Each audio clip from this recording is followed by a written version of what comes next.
मित्रों, आपकी बात आपके साथ।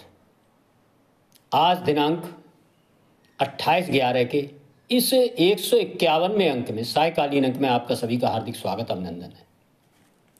मित्रों, आज हम चर्चा करेंगे भारतीय राजनीति के, खासतौर से उत्तर भारत की राजनीति के दो महत्वपूर्ण राजनीतिक दल, समाजवादी पार्टी व राष्ट्रीय जनता दल के गिरते ग्राफ के बारे में। लगातार जो ग्राफ गिरता चला आ रहा है और उनके क्या कारण हैं, इसके बारे में एक चर्चा करने का आप सबके साथ ये क्रम है। मेरा अनुरोध है, इस चर्चा को पूरा जरूर सुनें, सुनकर लाइक करें, शेयर करें और इस चर्चा से जो आपके समझ में आता है विचार, वह अपनी कीमती राय कमेंट्स के माध्यम से जरूर दें। मित्रों, मैंने लगातार कई बार आपके संज्ञान में ये बात डालने की कोशिश की है कि जब व्यक्ति सफल हो रहा होता, लगातार उसको सफलता प्राप्त होती है, तो वो अपने गुण व दोष को पहचान नहीं पाता। और उसमें जो दोष होते हैं, वह कोई राजनीतिक दल हो, व्यक्ति हो, कोई संगठन हो, चाहे कोई औद्योगिक घराना हो, सारा जब सब अच्छा चल रहा होता है तो अपनी कमियों की ओर ध्यान नहीं जाता और उसमें एक जो झूठा अहंकार बन जाता है, उसके कारण वह कमियों को इंगित करता है कोई व्यक्ति, तो उसकी ओर ध्यान न देकर वह लगातार अपने मन को झूठे दिलासे दिलाने का काम करता है। मित्रों, मैं पहले चर्चा करना चाहूँगा इस क्रम में समाजवादी पार्टी की जो 2012 में सरकार बनी थी। 5 वर्ष बहुजन समाज पार्टी की सरकार पूर्ण बहुमत की बनी थी। एक लंबे समय बाद उत्तर प्रदेश की जनता ने, मतदाताओं ने निर्णय लिया था पूर्ण बहुमत की सरकार बनाने का और पूरे खुलकर जनहित की, गरीब हित की, दलित हित की और सनातन हित और राष्ट्रीय हित के जो काम हैं वह आप 5 वर्ष करके दिखाइए और आगे अपना समर्थन लगातार जारी रखने का मंसूबा पालिए। लेकिन मित्रों, आप सबने देखा, मैं 7 से 12 तक बहुजन समाज पार्टी ने भी लगातार मतदाताओं को कई कोणों पर, कई मुद्दों पर एक तरह से निराश करने का काम किया। वह जो गुंडागिर्दी, वह जो मुस्लिम तुष्टीकरण की नीति और खास तौर से भ्रष्टाचार, नीचे से लेके ऊपर तक जिस तरह से, जिससे जनता ने त्रस्त होकर खास तौर से गुंडागर्दी और भ्रष्टाचार के खिलाफ जो मत दिया था, उस पर कोई कार्रवाई प्रभावी ढंग से नहीं हो पाई। कुछ छुटपुट घटनाएं जरूर हुई, लेकिन अंतोगत्वा मुस्लिम तुष्टीकरण के सामने सारे जो समाजवादी पार्टी के जो लोग थे इस टाइप के, वह सब बहुजन समाज पार्टी में आ चुके थे, अब पूरा अपना साम्राज्य स्थापित कर चुके थे और जनता का दोहन कर रहे थे। लेकिन उस समय सफलता कारण बहुजन समाज पार्टी इस तथ्य को नहीं समझ पाई और वह इतनी तेजी से 12 के बाद पराभव को प्राप्त हुई, ये हम सब देख रहे हैं। आज वो समाप्त प्राय पार्टी हो चुकी उत्तर प्रदेश में। मित्रों, बड़ी आशाओं के साथ नेताजी मुलायम सिंह जी की सरकार 12 में आई और जब ये सरकारें, हमारा राजनीतिक नेतृत्व हमसे वोट मांगने आता है तो उसको कुछ तो खुले एजेंडे के तौर पर कुछ बातें करता है, लेकिन आप सब देखेंगे कि उन बातों पर ध्यान देकर हमारे लोग उनके झूठे बहकावे में आकर उनके जाल में फंस जाते हैं और अपना कीमती मत दे बैठते हैं। लेकिन जब वो जाता है वहाँ, जब वो बैठते हैं और अपनी सरकार चलाते हैं, तो देखने में आता है कि उनका कुछ एक छुपा हुआ एजेंडा भी होता है और उस एजेंडे पर वो अपना काम करना शुरू करते हैं। मित्रों, आप सबको ध्यान होगा, हम सबकी विस्मृति, खासतौर से सनातन समाज की विस्मृति करने की आदत कुछ मुद्दों पर बहुत खराब है। संभवतः बहुत कम लोगों को याद होगा कि जिस प्रकार अखिलेश यादव जी की सरकार बनी, मुलायम सिंह जी ने उन्हें नेतृत्व करने का, युवा नेतृत्व को उभारने का मौका दिया और उस समय तक मुलायम सिंह जी केवल एक वर्ग विशेष के नहीं, पिछड़ों के सर्वमान्य नेता थे। मुस्लिम समाज तो पूरी तरह उनके साथ जुड़ा हुआ था, लेकिन पिछड़े समाज और कुछ सवर्ण समाज के लोग भी नेताजी को, मुलायम सिंह जी को अपना नेता मानते थे। लेकिन हम सब देखेंगे 12 से 17 के बीच किस तरह से उनके वोटों का क्षरण हुआ, उन कारणों पर चर्चा करेंगे। मित्रों, हम सब ने देखा कि अपनी पहली जो कैबिनेट की बैठक थी उसमें अखिलेश यादव जी ने जो पहला प्रस्ताव रखा था वो रखा था कि उत्तर प्रदेश के अंदर आतंकवादी बम विस्फोट की घटनाओं में गिरफ्तार कुछ भयंकर अपराधियों को, जिनको अदालत द्वारा उनके एविडेंस के आधार पर उनको सजा दी गई थी, वह जेल में बंद थे, ऐसे लोगों को जेल से छुड़ाने के लिए पहला प्रस्ताव पारित किया था। ये देखकर सुनकर जिन लोगों ने अपना कीमती मत समाजवादी पार्टी को दिया था, निश्चित ही वह अंदर तक हिल गए होंगे जिन्होंने इसकी गंभीरता को समझा होगा। और वह बम विस्फोट कहाँ कहाँ हुए थे? वह अयोध्या में हुए थे, लखनऊ में हुए थे, आजमगढ़ में हुए थे, वह प्रयागराज हाईकोर्ट के अंदर बम विस्फोट हुए थे। और लगातार अनवरत रूप से श्रृंखलाबद्ध रूप से वो बम विस्फोट बहुजन समाज पार्टी की सरकार के समय हुए थे। और वह आतंकवादी उसमें लिप्त पाए गए थे, गिरफ्तार हुए थे, सारे सबूत उन खिलाफ थे, सब कुछ, और अदालत ने उन्हें दोषी पाया था। लेकिन मुस्लिम तुष्टीकरण, अपने वोट बैंक की राजनीति के कारण समाजवादी पार्टी के नवनिर्वाचित मुख्यमंत्री युवा नेता ने जो ये कदम उठाया था, निश्चित ही उससे बहुत बड़ा वर्ग जो उनका था वह टूटा। और इसके बाद हम सब ने देखा कैसे अखिलेश यादव जिस 5 साल जो सरकार चलाई, उस सरकार में गुंडागर्दी, बदमाशी, छिनौती, भ्रष्टाचार, मुस्लिम तुष्टीकरण और हिंदू आस्थाओं पर प्रहार, और इतना ही नहीं, हिंदू धर्माचार्य शंकराचार्यों पर लाठीचार्ज जिस प्रकार से प्रयागराज में किया गया था, वह सब होते हुए हम सब ने देखा था। किस प्रकार कांवड़ यात्रा पर रोक लगाने का प्रयास, अपने वोट बैंक की राजनीति के कारण किस प्रकार डीजे बजाने से रोकने का प्रयास, किस प्रकार सीता को वजीफे के नाम पे कुछ और सलमा को कुछ और, ये सारी घटनाएं धीरे धीरे उनके मतदाताओं को झकझोरती जा रही थी। किस प्रकार कब्रिस्तान की दीवारें बनाने का जो एक सूत्री फार्मूला काम उत्तर प्रदेश सरकार ने किया था, मैं ये नहीं कह रहा वो गलत काम था, लेकिन इसके साथ साथ शमशान भूमि की ओर भी उन्हें ध्यान देना चाहिए। कोई भी जनहित लोकहित की सरकार अपने किसी सरकारी पैसे का इस प्रकार से अपने वोट बैंक को तुष्ट करने के लिए इस तरह से एक पक्षीय जो विकास कार्य उनमें भेदभाव कर सकती है, वह हम सब ने देखा था। और निश्चित ही इसके साथ एक घटना की ओर संभवतः आपका ध्यान नहीं गया होगा कि धीरे धीरे पिछड़ों के नाम पर मात्र करीब यादव वर्ग और मुस्लिम के नाम पर, मुस्लिम में जो अशराफ वर्ग एक होता है जो राजनीति में हावी रहता है, जो केवल अपने को फायदा उठाने के लिए मुस्लिम समाज के पसमानदा वर्ग के वोटों से चुनकर आता है, लेकिन जब राजनीतिक लाभ लेने का मौका आता है किसी भी तरह वह अशराफ वर्ग ही उठाता है। ये सारे लोग जिस प्रकार से सरकार में नंगा नाच कर रहे थे, इससे कहीं ना कहीं गैर यादव पिछड़ी जातियों में समाजवादी पार्टी से मोहभंग शुरू हुआ।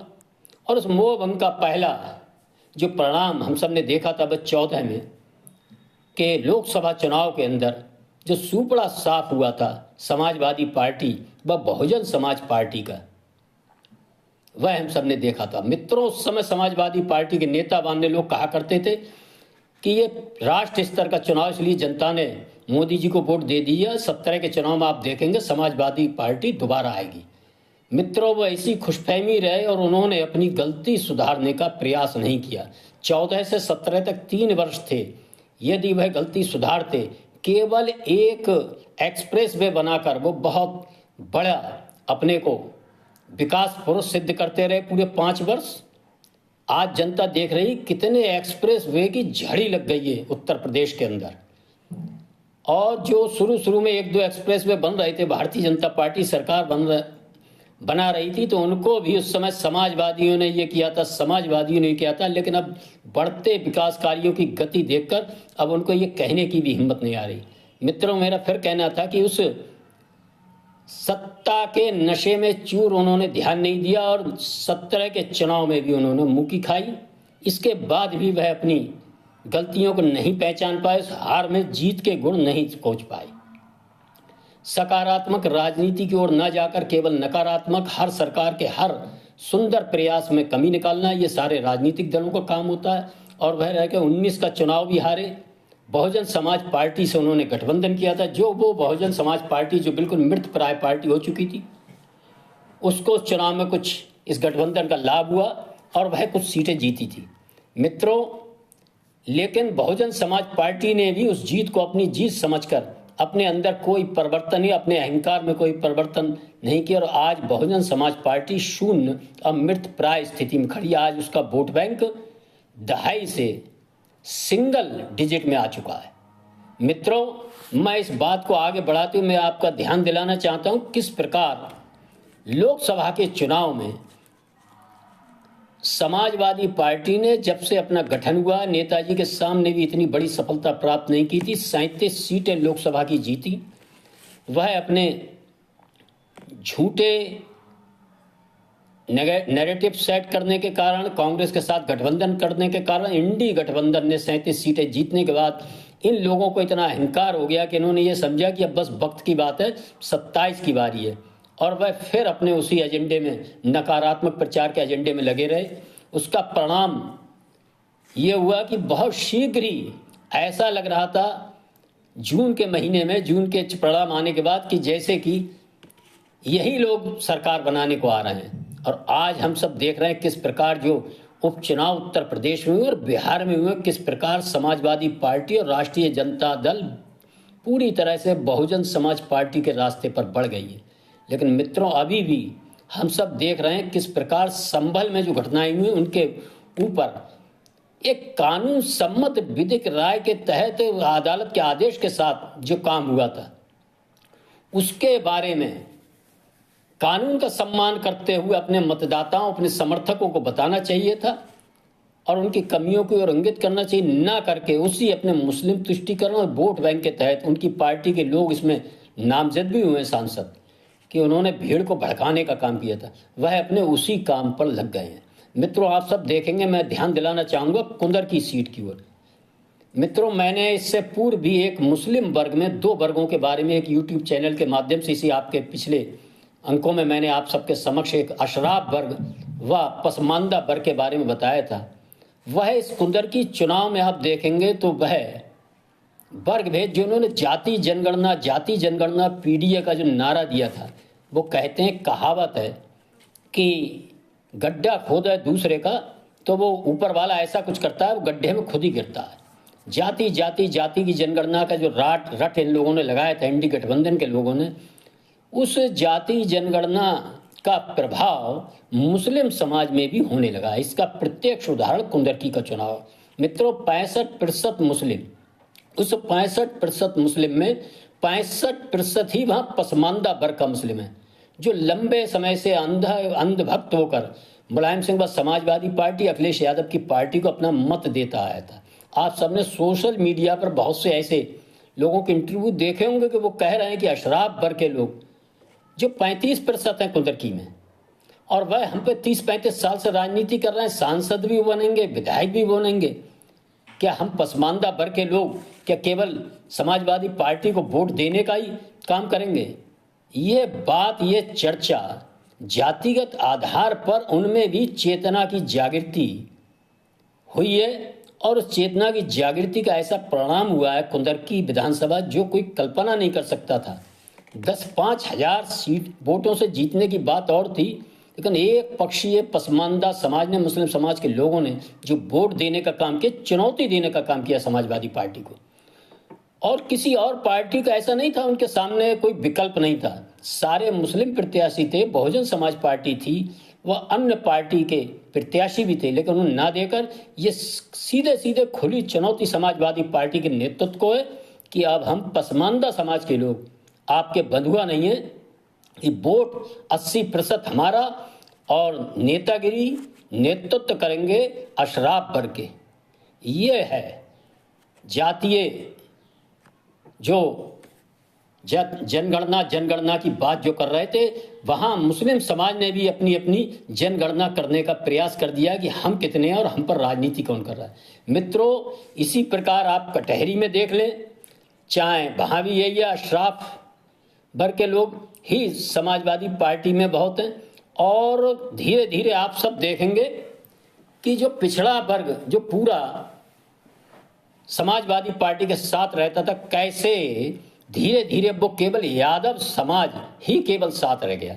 और यादव समाज में भी लोकसभा चुनाव से ये चर्चा शुरू हो गई है कि जो यादव के नाम पर आपने लोकसभा के टिकट दिए थे, वह 5 टिकट अपने परिवार के लोगों को दिए थे, कोई आम यादव को नहीं दिए थे।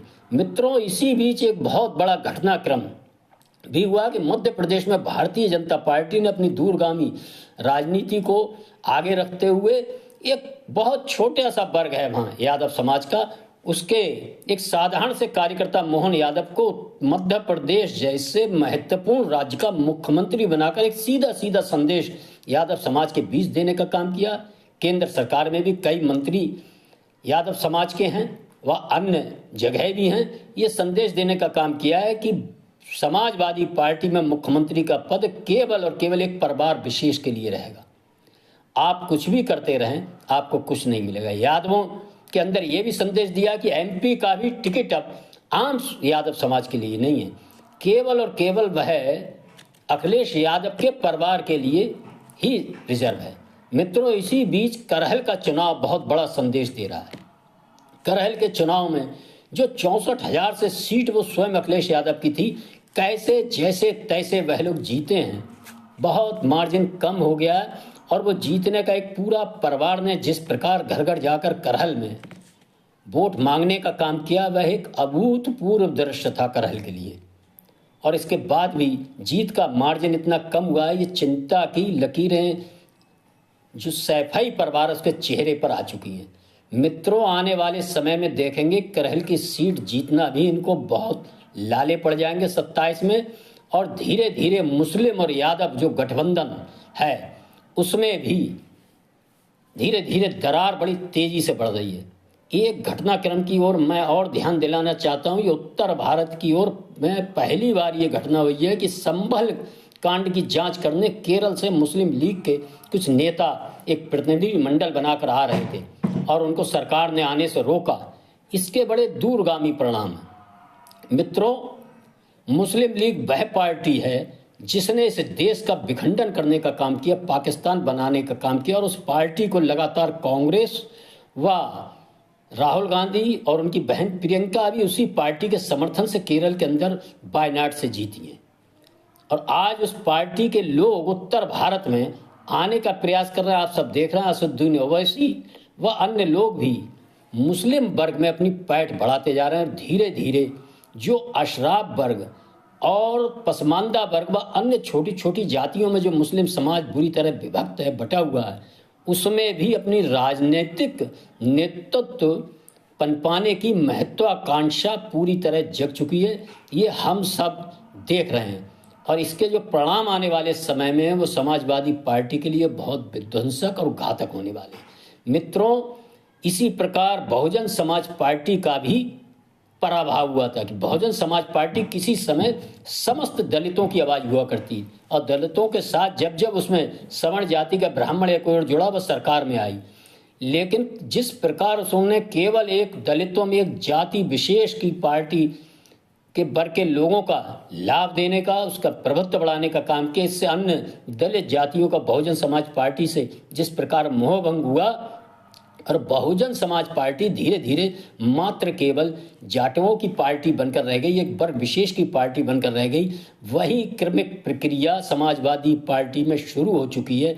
आज समाजवादी पार्टी, जिसके साथ पहले गड़रिया, पाल, मौर्य, लोधी, विंद, निषाद, अन्य गुर्जर, ऐसी बहुत जातियां अपना नेता माना करती थीं समाजवादी पार्टी को, आज वह केवल यादव समाज ही केवल उसके साथ रह गया है। और उस यादव समाज में भी बहुत तेजी से टूटन शुरू हो चुकी है। जो नवयुवक यादव समाज हैं, नए हैं, वह देख रहे हैं कैसे भारतीय जनता पार्टी राष्ट्रवादी सनातन हित को लेकर आगे बढ़ रही है और लगातार समाजवादी पार्टी और राष्ट्रीय जनता दल बिहार के अंदर हमेशा सनातन मूल्यों पर, सनातन प्रश्नों पर उनको शर्मिंदा करने का ही काम करता है। और ये नई पीढ़ी के लोग धीरे धीरे नहीं बर्दाश्त कर पा रहे हैं। आप सबको जानकर आश्चर्य होगा, संभल के अंदर हरिहर मंदिर की जो रिट याचिका दायर की है विष्णु जैन एडवोकेट के साथ, उसमें स्थानीय यादव समाज के लोग भी पूरी तरह से शामिल हैं। उनकी ओर से ये अदालत ने आदेश दिया था उनके पक्ष में।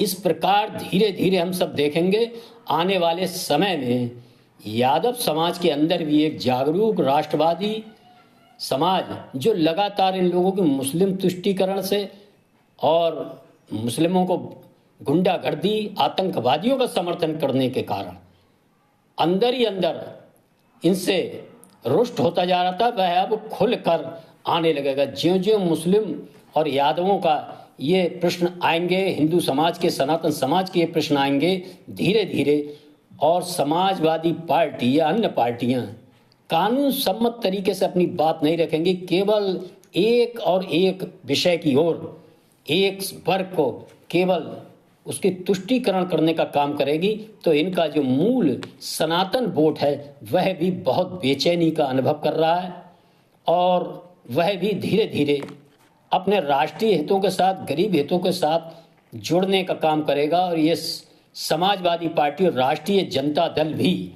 आप देखेंगे बहुजन समाज पार्टी अकाली दल की तरह, मैं इसमें शिवसेना को भी जोड़ रहा हूं, लेकिन मैं शिवसेना का विषय नहीं ले, इनकी तरह ये भी समाप्त प्राय होने जा रहे हैं।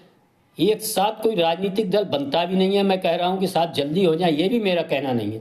यदि इस बीच ये कुछ सुधार करते हैं, मनन करते हैं, चिंतन करते हैं, आगे भी बढ़ सकते हैं। जैसे कि भारतीय जनता पार्टी, जिसने लोकसभा के अंदर एक झटका खाया था, और उस झटके से तुरंत उन्होंने अपनी कमियों को समझा, महसूस किया कि हमसे कहाँ भूल हुई थी, और उस भूल को सुधार कर देख रहे हैं। वो उन्होंने हिंदुत्व की जो ड्राइविंग सीट पर जो अपनी पार्टी को डाला हुआ है, एक झटके के बाद वह पुनः आगे बढ़ने लगी है, वह चाहे हरियाणा हो, महाराष्ट्र हो, अन्य जगह हो। लेकिन हम सब देखेंगे राष्ट्रीय जनता दल, जिसने बिहार में बेलागंज से सुरेंद्र यादव, जो राष्ट्रीय जनता दल के बहुत बड़े लीडर रहे हैं, कई बार मिनिस्टर रहे हैं, उनके बेटे भी हार गए, वह सीट खाली हुई थी। और इसके बाद उनका रामगढ़ से राष्ट्रीय जनता दल के प्रदेश अध्यक्ष रहे, उनके बेटे एमएलए की सीट पर लड़े, आपको ताज्जुब होगा, तीसरे नंबर पर आए। और वहां के यादव समाज ने बहुजन समाज पार्टी के यादव वर्ग के व्यक्ति को वोट देना गवारा किया, जबकि लालू प्रसाद यादव, तेजस्वी यादव और मुस्लिम वर्ग के जो उनके जो भी नेता थे, सबने प्रचार किया। लेकिन मुस्लिम अलग गया और यादव अलग गया, और राष्ट्रीय जनता दल वहां बहुत सी जगह तीसरे नंबर पर आई है। ये लालू प्रसाद यादव के रहते आई है, और बड़े लंबे समय से लालू प्रसाद यादव को पूर्ण बहुमत की कभी सरकार नहीं मिली है, गठबंधन में मिली है, अब तो वह भी लाले हैं। और राष्ट्रीय जनता दल बिहार में उत्तर प्रदेश की बहुजन समाज पार्टी की तरह एक सिमटती हुई, कोने में जाती हुई पार्टी है। आने वाले चुनाव में आप देखेंगे इन दोनों पार्टियों का जनाधार बहुत तेजी से बहुजन समाज पार्टी की तरह सिकुड़ता जा रहा है। मित्रों, मैं इस अंक में अपनी वाणी को विराम देता हूं, और आप सबसे अनुरोध करता हूं कि इन अंकों पर आप पूरा सुनकर लाइक करेंगे और चिंतन और मनन जरूर करेंगे। मैं ये नहीं कहता मेरी सारी बातें ठीक होंगी, लेकिन अपने कमेंट्स देने का काम जरूर करेंगे। जिन मित्रों ने अभी चैनल सब्सक्राइब नहीं किया, मेरा अनुरोध है वो चैनल को सब्सक्राइब करें। ये अंक कुछ बड़ा हो गया, क्षमा करेंगे। धन्यवाद। जय श्री राम, जय श्री वाल्मीकि भगवान, भारत माता की जय।